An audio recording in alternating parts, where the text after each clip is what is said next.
Hello students, very good morning.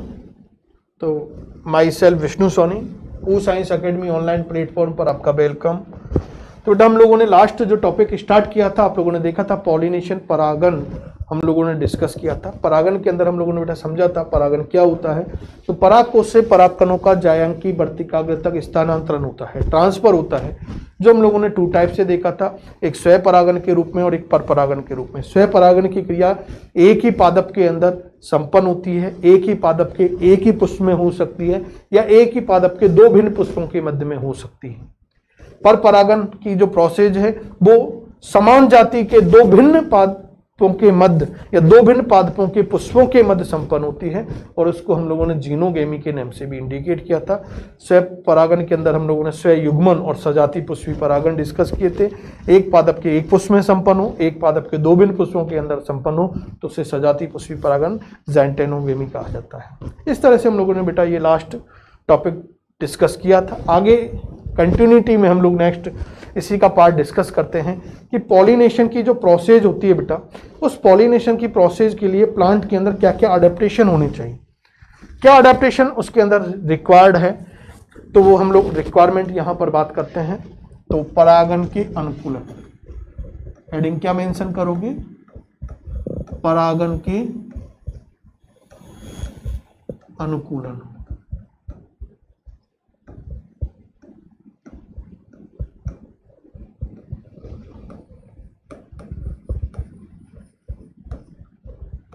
adaptation for pollination, clear. अब pollination बेटा 2 type का है, सेल्फ पॉलिनेशन है, क्रॉस पॉलिनेशन है, स्वयं परागन है, पर परागन। हम लोग 1 बाय 1 लेवल से बात करते हैं कि स्वयं परागन के लिए पादप के अंदर, पुष्प के अंदर कौन कौन सी विशेषताएं होना जरूरी है, क्या क्या अडेप्टेशन होना जरूरी है, और क्रॉस पॉलिनेशन के लिए प्लांट के अंदर, फ्लावर के अंदर कौन कौन से अडेप्टेशन होना जरूरी है। तो 1 बाय 1 हम लोग डिस्कस करेंगे। तो इसमें भी आप लोग बेटा फर्स्ट जो हेडिंग मेंशन करने वाले हूं वो क्या मेंशन करोगे, नंबर 1 स्वयं परागन के लिए अनुकूलन।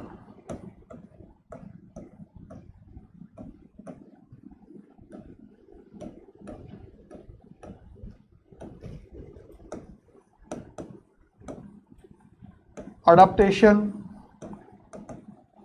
for self pollination, clear.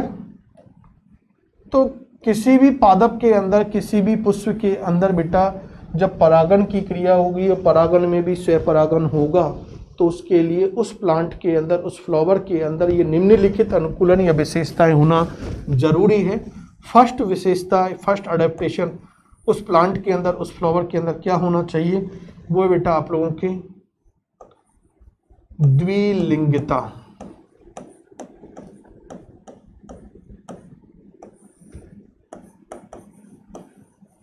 Monocliny.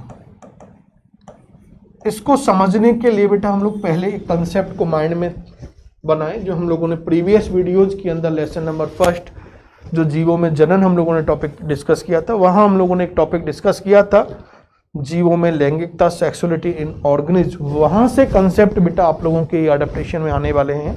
तो वहां हम लोगों ने क्या डिस्कस किया बेटा, 2 टर्म डिस्कस की थी। एक हम लोगों ने देखा था एक लिंगाश्रयी, और एक कंडीशन हम लोगों ने डिस्कस की थी, हम लोगों ने द्विलिंगाश्रयी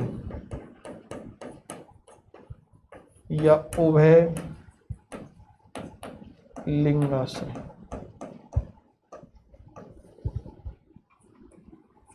मोनोसियस, और ये हम लोगों ने डिस्कस की थी डायोसियस। कंसेप्ट क्लियर किया था ना। क्या था कि जब किसी पुष्प के अंदर या किसी पादप के अंदर, एक ही पादप के अंदर या एक ही पुष्प के अंदर जब दोनों जनन इकाइयां उपस्थित हो तो उस कंडीशन को क्या कहा जाएगा बेटा, मोनोसियस।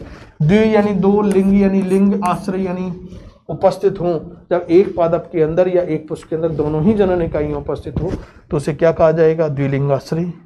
और जब एक ही पादप, जैसे अपन ने मार्केंसिया में देखा था ना, मार्केंसिया में था क्या? नहीं, कुकुरबिट्स के अंदर था, कारा के अंदर था कि एक ही बॉडी पे अंदर मेल और फीमेल रिप्रोडक्टिव यूनिट प्रेजेंट थी। मार्केंसिया में तो नर थैलस और मादा थैलस अलग अलग देखे थे ना अपन लोगों ने, तो वो एक लिंगाश्रय कंडीशन थी। तो एक लिंगाश्रय में क्या होगा कि केवल एक ही लिंग होगा। जब एक शरीर के ऊपर केवल एक ही लिंग पाया जाए, एक ही जनन इकाई उपस्थित हो, तो उस कंडीशन को क्या कहा जाता है बेटा? एक लिंगाश्रय कंडीशन। ये हम लोगों ने डिस्कस की। फ्लावर के लिए भी हम लोगों ने बेटा वहां मेंशन किया था कि एक लिंगी पुष्प, यूनिसेक्सुअल, और एक द्विलिंगी पुष्प की बात की थी, बाइसेक्सुअल। हम लोगों ने फ्लावर की बात की। यूनिसेक्सुअल कंडीशन क्या होगी बेटा? कि जब किसी पुष्प के अंदर केवल एक ही लिंग उपस्थित हो, या तो नर के रूप में या मादा के, दोनों में से एक ही जनन इकाई के रूप में पाया जाए तो उसे एक लिंगी। और जब एक पुष्प के अंदर दोनों ही लिंग उपस्थित हो, दोनों ही जनन इकाई उपस्थित हो, तो उसे क्या कहा जाएगा बेटा? द्विलिंगी। तो हम लोग बेटा यही इन्हीं थॉट से यहाँ ये कंसेप्ट लेके आए हैं। वो कंसेप्ट हाँ आप लोगों के लिए बोल रहा है कि जब किसी पुष्प के अंदर द्विलिंगी अवस्था होगी तब स्वपरागन होगा, क्योंकि स्वपरागन एक ही जगह होगा तो वो दोनों जनन इकाइयां उसी पादप के अंदर या उसी पुष्प के अंदर होनी चाहिए। यदि एक पुष्प में केवल नर जनन इकाई मादा नहीं है तो सेल्फ पॉलिनेशन कैसे पॉसिबल होगा? क्योंकि सेल्फ पॉलिनेशन तो एक ही पादप के अंदर होता है ना। तो उसके लिए हमें क्या होना जरूरी है? द्विलिंगिता का होना जरूरी है। तो पुष्पों का द्विलिंगी होना जरूरी है। द्विलिंगिता का मतलब क्या है? जब पुष्प के अंदर दोनों जनन इकाइयां क्या हो? उपस्थित हो। एग्जाम्पल की बेटा बात करें तो बेटा क्या है आपके? मटर का प्लांट है, पी प्लांट है, और पी प्लांट के अंदर मेंशन करना है स्पेसिफिक पॉइंट कि पी प्लांट क्या है। फर्स्ट पॉइंट तो क्या मेंशन करोगे कि ये फेबेसी फैमिली का मेंबर है, पेपुलिनेटी फैमिली का मेंबर है। इसमें फैमिली के अंदर जो मटर के पादप होते हैं, लेग्यूम जो प्लांट होते हैं, उनकी जड़ों के अंदर राइजोबियम नामक जीवाणु क्या होता है? सहजीवी के रूप में पाया जाता है, और नोड्यूल निर्माण में उसका रोल होता है। मूल गुलिकाओं के निर्माण में उसका रोल होता है। प्लांट फिजियोलॉजी के अंदर आप लोगों ने खनिज पोषण चैप्टर पढ़ा था, उसके अंदर ये बातें आप लोगों ने वहां डिस्कस की होंगी ना। तो ये आप लोगों के कुछ स्पेसिफिक पॉइंट है, वो आप लोग यहाँ मेंशन कर सकते हैं। नेक्स्ट हम लोग अडेप्टेशन जो बात करते हैं बेटा, सेकंड अडेप्टेशन हम लोग डिस्कस करते हैं, वो है आप लोगों के समकाल परिपक्वता।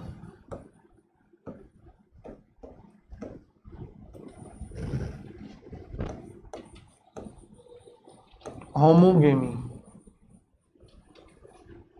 समकाल परिपक्वता क्या होती है बेटा? शब्द से ही समझे, सम यानी होता है समान, काल का मतलब क्या है?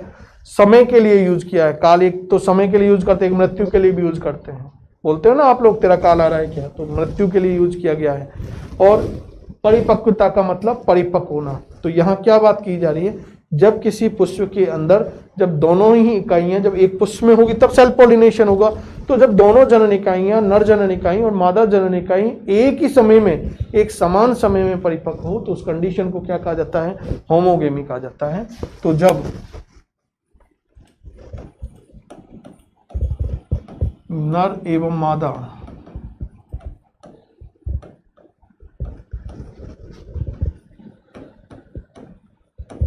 दोनों जनन इकाइयां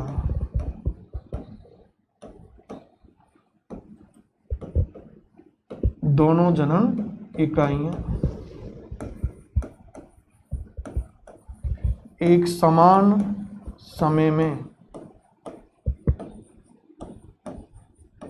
परिपक्व हो, एक समान समय में क्या हो बेटा? परिपक्व हो, तो इस अवस्था को कहा जाता है आपके समकाल परिपक्वता। और इसका जो बेस्ट एग्जाम्पल है वो हम लोग वही पी प्लांट, मटर के प्लांट की बात करेंगे। क्लियर? नेक्स्ट हम लोग कंसेप्ट जो अगले अडेप्टेशन की बात करने वाले हैं वो है बेटा आप लोगों के अनुन्य मिलता।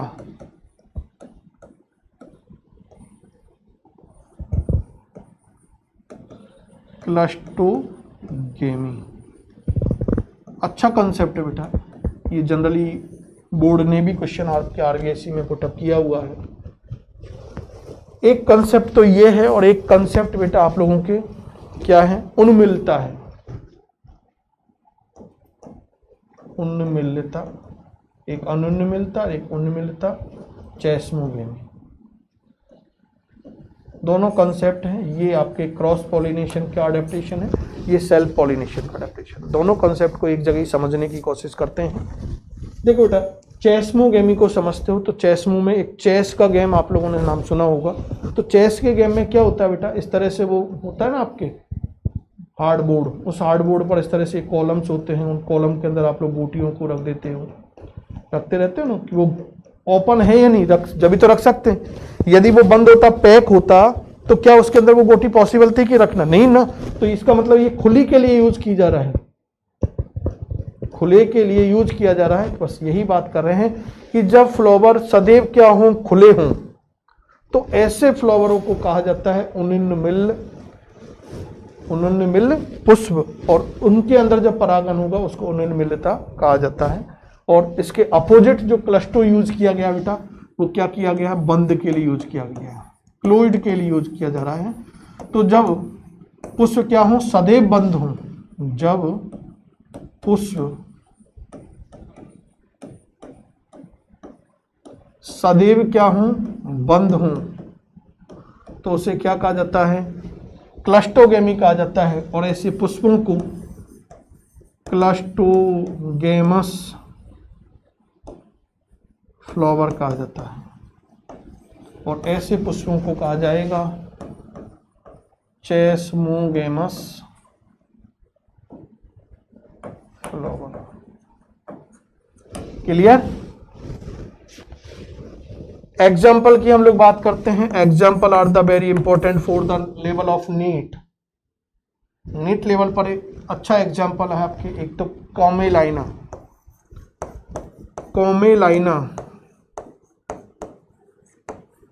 और एक है बेटा आपके बायोला।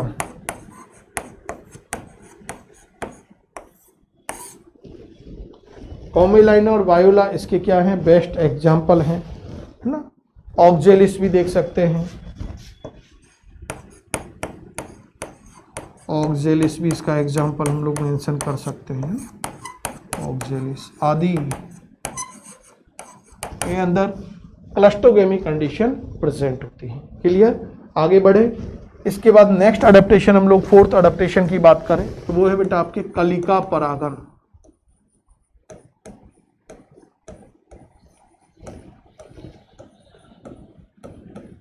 कलिका परागन, bird pollination. What is the bird pollination? कलिका परागन क्या है बेटा, तो इसको अपन लोग समझें। जब परागन की क्रिया, पॉलिनेशन की प्रोसेस कलिका अवस्था में ही हो जाए, यानी जब पुष्प खिले उससे पहले ही हो जाए, तो उसको कहा जाता है कलिका परागन। यानी पुष्प के खिलने से पहले ही क्या होना, परागन की क्रिया का हो जाना, क्या कहलाता है, कलिका परागन कहलाता है। और ऐसा होता है बेटा गेहूं और चावल के अंदर। इसको समझने के लिए आप लोग कंसेप्ट समझ सकते हो कि भाई एक पर्टिकुलर शादी की एज होती है, तब शादी हो जब तो वो गवर्नमेंट अथॉरिटी है, और एक उससे पहले ही हो जाए। जैसे लड़की के लिए आयु सरकार ने निर्धारित कर रखी है 21 वर्ष, और लड़की के लिए एक जो एज बनाई गई थी वो क्या बनाई गई है कि भाई 18 वर्ष होनी चाहिए। ये गवर्नमेंट का रूल्स है। तब शादी होगी तो वो वैलिड होगी, ऑथेंटिक है वो। लेकिन इससे पहले ही हो जाए, कई बार देखते हैं ना रूरल रीजन के अंदर कि भाई 5 साल के लड़का लड़कियों की शादी कर देते हैं, बेचारे कुछ भी नहीं जानते, तो मैच्योर ही नहीं हुए। तो उससे पहले ही यदि हम लोग शादी कर दें तो ऐसे यहाँ कर रहे हैं कि पुष्प कलिका के खिलने से पहले ही, पुष्प के खिलने से पहले ही कलिका अवस्था में ही यदि परागण हो जाता है तो उसे कहा जाता है कलिका परागण। और ऐसा हम लोग कई बार देखते हैं गेहूं के पादप के अंदर और चावल के पादप के अंदर, और गेहूं चावल जब एक साथ आ गए तो फिर आपको नोट डाल के कंसेप्ट क्लियर रखना है। मॉर्फोलॉजिकल 11th का पार्ट हम लोग यहाँ बोल रहे हैं कि गेहूं और चावल पोएसी या ग्रेमनी कुल का सदस्य है। ग्रेमनी और पोएसी कुल एक बीजपत्री पादपों का कुल है, मोनोकोटिलिडन प्लांट का कुल है। और इसका जो गण आएगा पोएसी फैमिली का वो पोएल्स आता है। आगे हम लोग बेटा बात कर रहे हैं कि इस ग्रेमनी या पोएसी कुल के सदस्यों के अंदर जो स्टोमेटा होते हैं, पर्णरंध्र होते हैं, वो डंबल शेप के होते हैं, डंबलाकार होते हैं। नीट का क्वेश्चन है, नीट में आया है 2018-19 का पेपर देखना, उसमें क्वेश्चन है। आगे हम लोग कह रहे हैं कि जनरली जो स्टोमेटा होते हैं, पर्णरंध्र होते हैं, वो आपके सेम के बीज के आकार के वृक्काकार होते हैं, किडनी शेप के, बीन शेप के होते हैं। लेकिन मोनोकोटिलिडन फैमिली के अंदर, पोएसी या ग्रेमनी फैमिली के अंदर वो डंबल शेप के होते हैं। क्लियर? तो ये कुछ कंसेप्ट है आप लोगों के यहाँ मेंशन करते हैं। तो इस तरह से बेटा हम लोगों ने ये 4 अडेप्टेशन, फर्स्ट इज द द्विलिंगिता, दूसरी हम लोगों ने समकाल परिपक्वता, तीसरी हम लोगों ने अनुन्मिलिता, और जो 4th हम लोगों ने डिस्कस की है वो क्या है आपके कलिका परागण है। क्लियर? तो ये हम लोगों ने बेटा आप लोगों के क्या डिस्कस किया है, सेल्फ पॉलिनेशन के अडेप्टेशन डिस्कस किए हैं। क्लियर? आगे हम लोग डिस्कस करते हैं वो है बी, आप लोगों को क्या मेंशन करना है,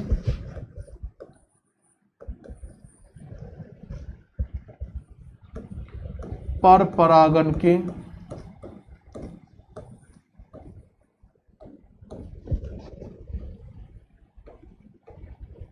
अनुकूलन, पर परागण के अनुकूलन, अडेप्टेशंस फॉर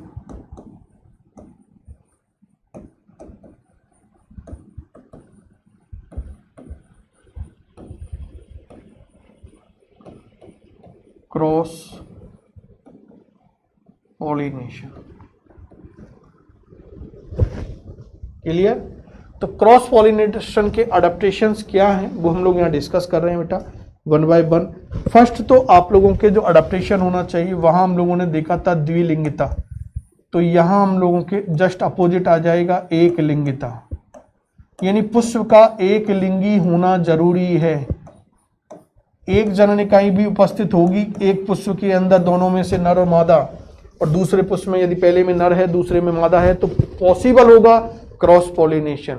लेकिन इसमें सेल्फ पॉलिनेशन कभी नहीं होगा, क्योंकि सेल्फ पॉलिनेशन के अंदर एक ही फ्लावर के अंदर या एक ही पादप के अंदर दोनों जननिकाइयों का होना जरूरी है। क्लियर? और इस तरह की कंडीशन यदि हम लोग बेटा बात करना चाहे तो वे आपकी एक तो खजूर का जो प्लांट है उसके अंदर हम लोग देख सकते हैं, और एक आपके पपीता का जो पादप है, फर्स्ट चैप्टर में भी मेंशन किए थे इस बात को। तो ये एक लिंगिता जरूरी है। तो क्या है, एक लिंगी पुष्प होना जरूरी है। एक लिंगी का मतलब आपको बता दिया था कि जब पुष्प में केवल एक जननिकाई उपस्थित हो, या तो नर जननिकाई हो या फिर मादा जननिकाई हो। क्लियर? सेकंड अडेप्टेशन की बात करते हैं, तो सेकंड अडेप्टेशन हम लोग जो डिस्कस करते हैं बेटा वो डिस्कस करते हैं आप लोगों के विषम काल परिपक्वता।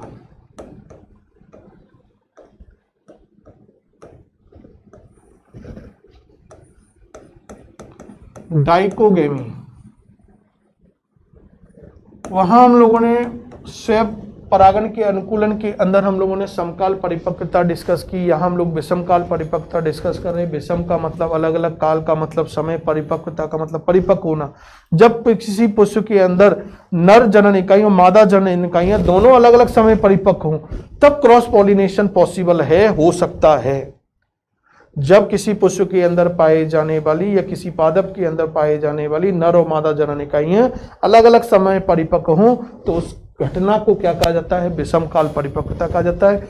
और यह 2 प्रकार की हो सकती है, क्योंकि हो सकता है कि जो नर जनन इकाई है ये मादा जनन इकाई से पहले परिपक्व हो, ये भी तो चांस हो सकता है, या मादा जनन इकाई जो है वो नर जनन इकाई से पहले परिपक्व हो। ये दोनों ही तो पॉसिबिलिटी है। तो यदि ये दोनों पॉसिबिलिटी हैं तो इनमें से यदि एक कंडीशन होगी तो कौन सी कंडीशन होगी, दूसरी अदर कंडीशन यदि हम लोग अपेयर हो रही है प्लांट के अंदर तो कौन सी कंडीशन होगी, तो उसके बेस पर हम लोग बात करते हैं कि विषम काल परिपक्वता क्या होती है बेटा। ये दो प्रकार की होती है, 2 टाइप की होती है। फर्स्ट यदि हम लोग बात करें तो पुम पूर्वता होती है,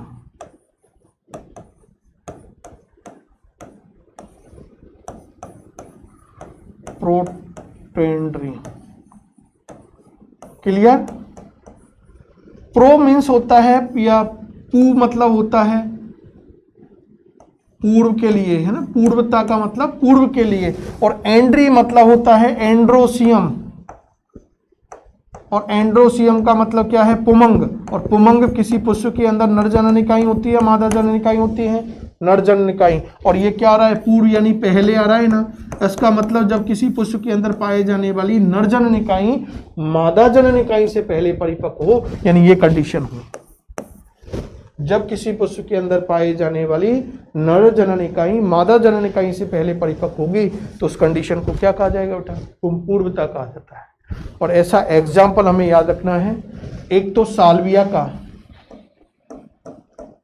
पुष्प जो होता है अच्छा एग्जाम्पल है, नीट के अंदर पुटअप है, मेंशन कर लेना। एक सूरजमुखी का जो प्लांट होता है जो एस्ट्रेसी कुल का सदस्य है, याद करो, मॉर्फोलॉजी 11th में खूब करवाया है आप लोगों को। और एक कपास का जो प्लांट है उसके अंदर ये हम लोग जनरली कंडीशन देख सकते हैं, एक कॉमन एग्जाम्पल है जो आप लोगों को रिमाइंड रखने हैं। सेकंड कंडीशन की यदि हम लोग बात करते हैं तो सेकंड कंडीशन क्या है आप लोगों के,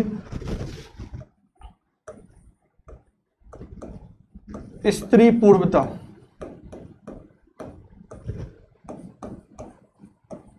प्रोटोगाइनी या प्रोगाइनी यूज कर सकते हो, प्रोटोगाइनी यूज कर लो, बात एक ही है। प्रो मीन्स होता है वही बेटा बिफोर यानी पहले, गायनी का मतलब गाइनोसियम यानी जायांग, यानी स्त्री पूर्वता यानी स्त्री जननिकाई मादा जननिकाई क्या हो, नर जननिकाई से पहले परिपक्व हो। तो जब किसी पुष्प के अंदर मादा जननिकाई यानी जायांग नर जननिकाई से पहले यानी पुमंग से पहले मैच्योर होता है तो उस कंडीशन को क्या कहेंगे हम लोग, स्त्री पूर्वता कहा जाता है। और इस तरह की कंडीशन यदि हमें बेटा देखनी है तो वो आप लोगों के फाइकस वर्ग के जो सदस्य होते हैं, फाइकस की जो जातियां होती है जिसके अंदर पीपल बरगद आते हैं, और फाइकस की जातियों के अंदर याद करो 11th की मॉर्फोलॉजी, 11th की मॉर्फोलॉजी में हम लोगों ने एक विशेष प्रकार का पुष्पक्रम हाइपेंथोडियम पढ़ा था, तो वो मोस्ट कॉमन एग्जाम्पल है, आपको याद रखना है, रिमाइंड रखना है। और बरगद भी आपको याद रखना है क्योंकि बरगद बनियान जो ट्री है ये एक भारत का सबसे बड़ा बॉटनिकल गार्डन है, इंडियन बॉटनिकल गार्डन, जो शिवपुर हावड़ा कोलकाता के अंदर लोकेटेड है। Lesson first the living word, सजीव जगत के अंदर आपके एनसीईआरटी 11th के अंदर ये मेंशन है और नीट में आया वो क्वेश्चन है, इसलिए इसको याद रख लेना, नोट डाल के ये पॉइंट आप लोग मेंशन कर सकते हो। एक हाइपेंथोडियम पुष्पक्रम और एक आप लोगों के बनियान ट्री जो कोलकाता के शिवपुर हावड़ा कोलकाता के अंदर जो इंडियन बॉटनिकल गार्डन है वहाँ पाया जाता है। क्लियर, आगे चले अगले कंसेप्ट की बात करते हैं। तो थर्ड आपके पास जो अडेप्टेशन आता है बेटा वो है चेस्मोगेमी। चेस्मोगेमी अपन लोग पढ़ चुके हैं कि जब पुष्प ऑलरेडी क्या हों, खुले हुए हों, जब पुष्प क्या हों सदैव खुले हुए हों तो उसे क्या कहा जाता है, चेस्मोगेमी कहा जाता है। और एक नोट डाल के एंथेसिस, एंथेसिस याद रखना है, प्रेफुलन यानी क्या है, पुष्प कलिका का पुष्प के रूप में खुलना, पुष्प कलिका का पुष्प के रूप में खिलना क्या कहलाता है बेटा, आपके प्रेफुल्लन एंथेसिस कहलाता है। तो ये आप लोगों को चेस्मोगेमी याद रखनी है। इसके बाद नेक्स्ट अडेप्टेशन हम लोग बात करते हैं वो है आप लोगों के हर्कोगेमी।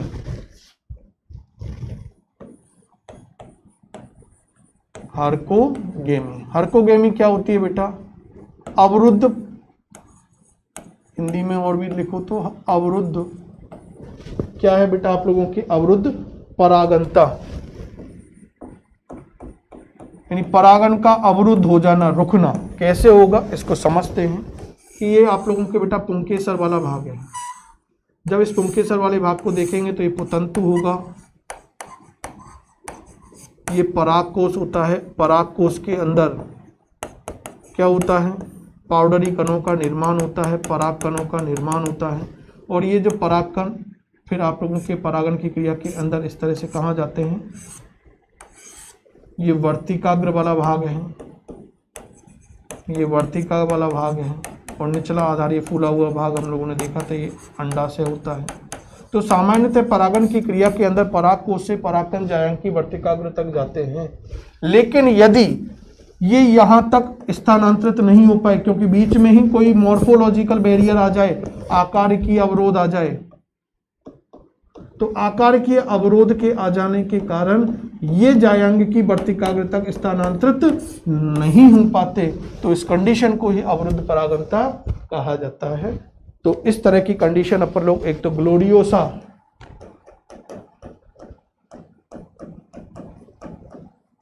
नीट में एग्जाम्पल इंपॉर्टेंट है, याद रखना है, और एक आपके कैलोट्रोपिस के पादप के अंदर इस तरह की कंडीशन हम लोग देखते हैं। क्लियर। इसके बाद नेक्स्ट अडेप्टेशन हम लोग डिस्कस करते हैं 5th नंबर का, और वो 5th अडेप्टेशन आपके स्वयंबद्धता।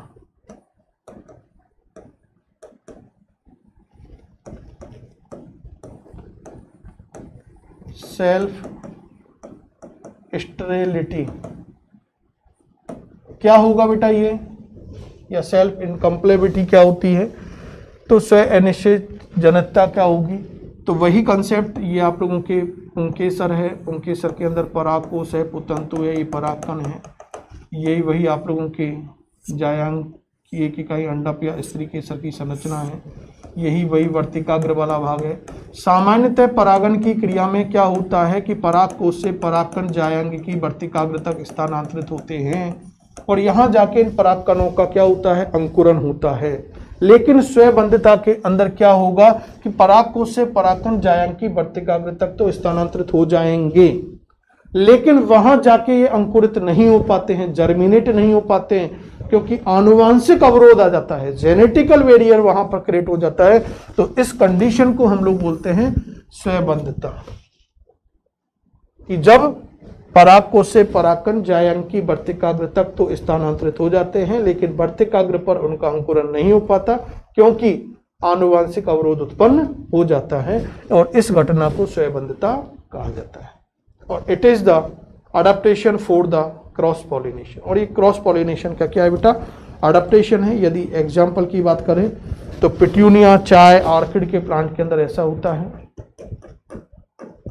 पिट्यूनिया जो अल्वा है ना, पिट्यूनिया चाय का जो प्लांट है ना, आप लोगों के ऑर्किड का जो प्लांट है उसके अंदर ये होती है, तो ये याद रखना। और इसके बाद लास्ट हम लोग जो अडेप्टेशन की बात करते हैं वो विषम वर्तिकाग्र की बात करते हैं, हेटेरोस्टाइली की।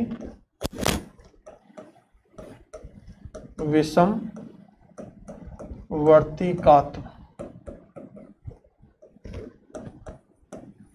हेटेरोस्टाइली क्या होगी बेटा, खुद शब्द में आ रहा है कि विषम यानी अलग अलग, वर्तिकाग्र का मतलब वर्तिकाग्र वाला भाग।